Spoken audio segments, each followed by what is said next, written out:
Voici pourquoi votre pape François veut à tout prix faire taire le prêtre Janvier Gébeneau.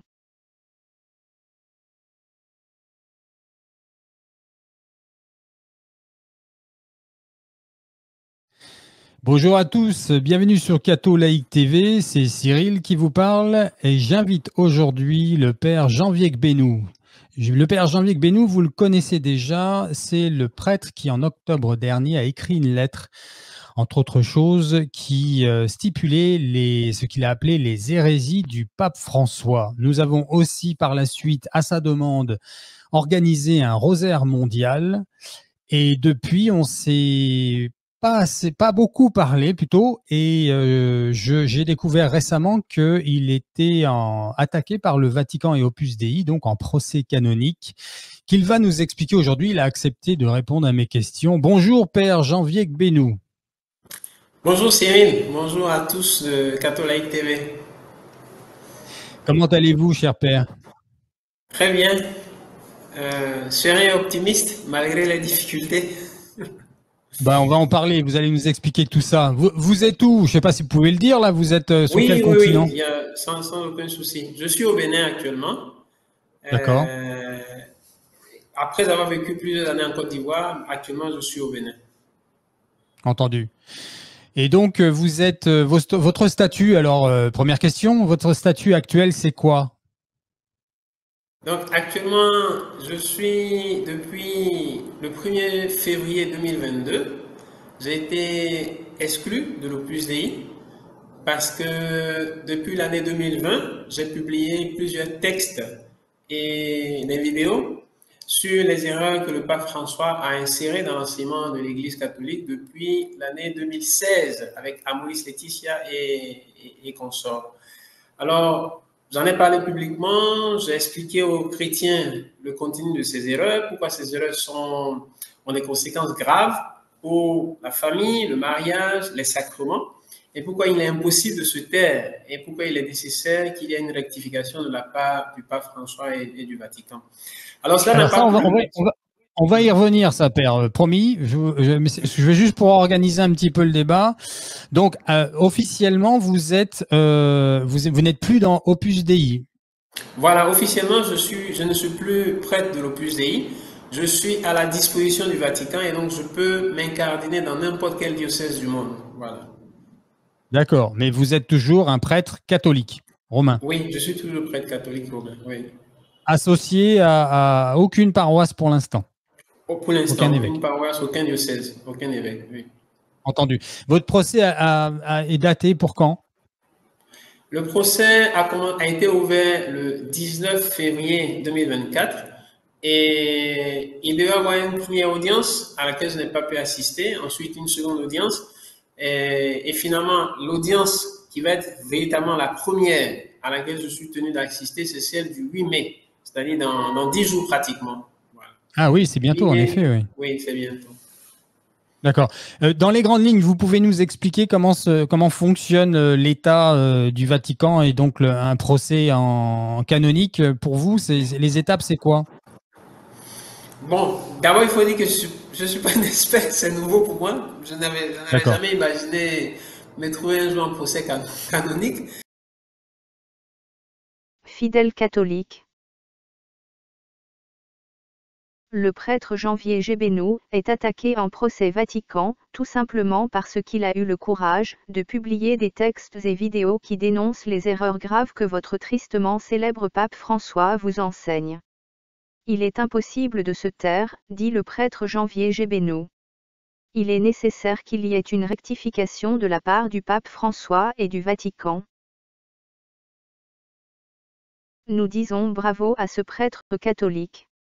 Un grand bravo à lui, pour son acte de bravoure héroïque.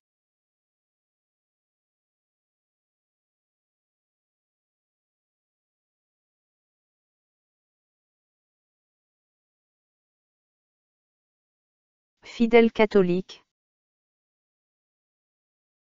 Le prêtre catholique Janvier Gébeneau s'est levé courageusement pour dénoncer votre pape François. Et vous, fidèle catholique, quand vous lèverez-vous à votre tour pour dénoncer les mensonges, faussetés et dérives de votre célèbre pape François?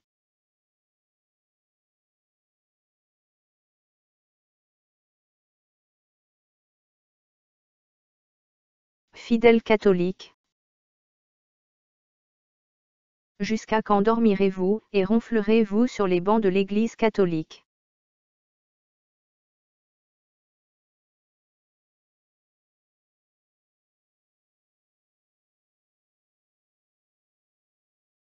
Fidèles catholiques. Jusqu'à quand avalerez-vous les mensonges, faussetés et dérives de votre célèbre pape François?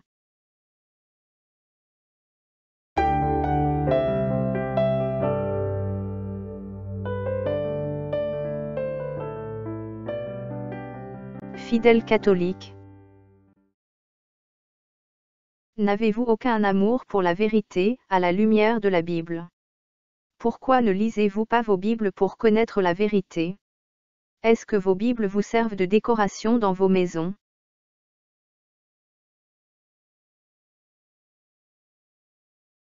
Quand comprendrez-vous, enfin, que l'Éternel Tout-Puissant n'est pas dans les mensonges, faussetés et dérives de l'Église catholique? Quand comprendrez-vous, enfin, que c'est le diable qui règne au sein du Vatican, et que votre pape est son fidèle serviteur?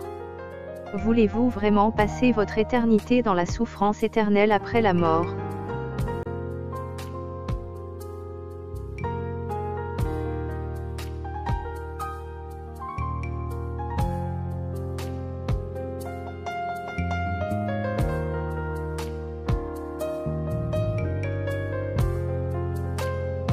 Attention! Le purgatoire n'existe pas. C'est encore un des nombreux mensonges de l'Église catholique. L'Église catholique est une salle d'attente pour l'enfer, c'est pourquoi sortez du milieu d'elle, n'attendez pas.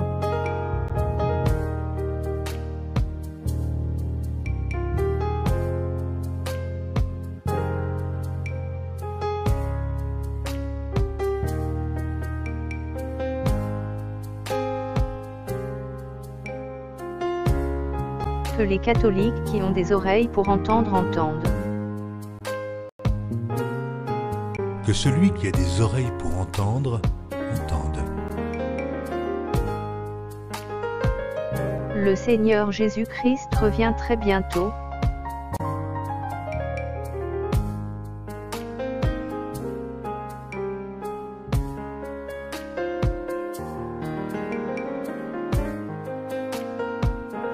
Exode, chapitre 20, verset 3. Tu n'auras pas d'autre Dieu devant ma face. Tu ne te feras point d'image taillée, ni de représentation quelconque des choses qui sont en haut dans les cieux, qui sont en bas sur la terre, et qui sont dans les eaux plus bas que la terre. Tu ne te prosterneras point devant elles, et tu ne les serviras point. Car moi, l'Éternel, ton Dieu, je suis un Dieu jaloux, qui punit l'iniquité des pères sur les enfants jusqu'à la 3e et à la 4e génération de ceux qui me haïssent, et qui fait miséricorde jusqu'en 1000 générations à ceux qui m'aiment et qui gardent mes commandements. Deutéronome, chapitre 5, verset 6 à 11. Je suis l'Éternel, ton Dieu. Tu n'auras point d'autre Dieu devant ma face. Tu ne te feras point d'image taillée, de représentation quelconque des choses qui sont en haut dans les cieux, qui sont en bas sur la terre, et qui sont dans les eaux plus bas que la terre. Tu ne te prosterneras point devant elles, et tu ne les serviras point. Car moi, l'Éternel, ton Dieu, je suis un Dieu jaloux, qui punit l'iniquité des pères sur les enfants jusqu'à la 3e et à la 4e génération de ceux qui me haïssent, et qui fait miséricorde jusqu'en 1000 générations à ceux qui m'aiment et qui gardent mes commandements. Tu ne prendras point le nom de l'Éternel, ton Dieu, en vain, car l'Éternel ne laissera point impuni celui qui prendra son nom en vain. Lévitique, chapitre 26, verset 1. Vous ne vous ferez point d'idole, vous ne vous élèverez ni image taillée ni statue, et vous ne placerez dans votre pays aucune pierre ornée de figures pour vous prosterner devant elle, car je suis l'Éternel, votre Dieu. Deutéronome, chapitre 27, verset 15. Maudit soit l'homme qui fait une image taillée ou une image en fonte, abomination de l'Éternel, œuvre des mains d'un artisan, et qui la place dans un lieu secret. Celui qui plonge ses regards dans la parole de l'Éternel, qui écoute et lit la parole de l'Éternel pour la mettre en pratique et pour obéir aux commandements, Celui-là trouvera son bonheur et la vie éternelle. à bientôt, dans une prochaine vidéo.